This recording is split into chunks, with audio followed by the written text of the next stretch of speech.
ஏதோ ஒரு வேற்றுக்கிரக சொல் மாதிரி தமிழ் தேசியம் பேசுகிறார்கள். இது ஃபாசிசம், இனவெறி என்று சொல்லுவான். நாம் பேசுகிறது இன உரிமை அரசியல். அதை எவன் எதிர்க்கிறானோ அவன் தான் இனவெறி அரசியல் பண்ணுறான். நாம் பேசுகிறது இன உரிமை அரசியல். இல்லைன்னா 151 இடத்துல மருத்துவ படிப்பில் மேல் படிப்புக்கு இருக்கிற 151 இடத்த பறி கொடுத்துட்டு இந்த அரசு நிற்கிது. நமக்கு அறிக்கை கொடுத்தா அதுக்கு நம்மளை திட்டுது. நாம் தமிழர் கட்சியின் தலைமை ஒருங்கிணைப்பாளர் செந்தமலன் சீமான் அவர்கள் நடிகர்கள் நாடாள தகுதியற்றவங்க அப்படின்ற நிலைப்பாட்டில் ரொம்பவே தீவிரமா இருக்காரு. ஏன்னா நடிச்ச உடனே முதல்வர் அரியணை அப்படின்னும் போது அவங்க கிட்ட என்ன மாதிரியான திட்டங்கள் இருக்கும், மக்களுக்கு செய்யக்கூடிய நலத்திட்டங்கள் குறித்து என்ன மாதிரியான தொலைநோக்கு பார்வைகளை வச்சிருப்பாங்க.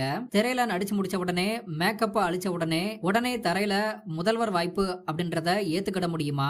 நடிகர்கள் கிட்ட பெருசா அரசியல் அனுபவம் இருக்காது. குறிப்பா நம்மளோட நாம் தமிழர் கட்சி போல அவங்க மக்களுக்கான அரசியல் பண்ண மாட்டாங்க அப்படின்றத சீமான் அவர்கள் தொடர்ந்து வலியுறுத்தி வந்துட்டு இருக்காரு. இருந்தாலும் தற்போது தமிழகத்துல பார்த்தோம்னா தமிழ் சினிமாவோட உச்சபட்ச நடிகரா இருந்த தற்போது முதல்வராக இருக்கக்கூடிய திரு சி ஜோசப் விஜய் அவர்கள் நடந்து முடிந்த தமிழக சட்டமன்ற தேர்தல் 2026 திமுக மற்றும் அதிமுக என இருவரும் திராவிட கட்சிகளை ஓரம் கட்டிட்டு அதிகப்படியான தொகுதிகளை வெற்றி பெற்று தற்போது தமிழகத்தோட முதல்வரா இருக்காரு.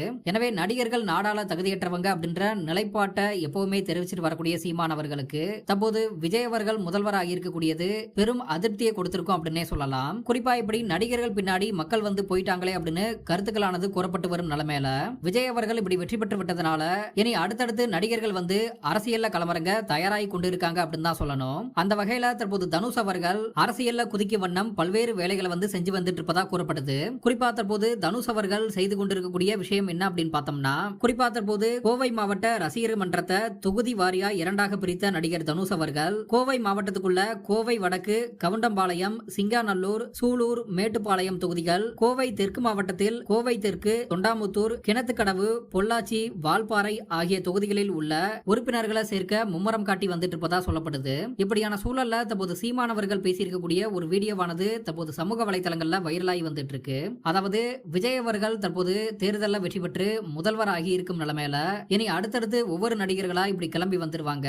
எனவே இதை தடுத்து நிறுத்தியாகணும், அதுக்குள்ள எனக்கு ஓட்ட போட்டு என்னை ஜெயிக்க வச்சிரு அப்படின்னு சீமான் அவர்கள் சொன்ன வீடியோவானது தற்போது சமூக வலைதளங்கள்ல வைரலாகி வந்துட்டு இருக்கு.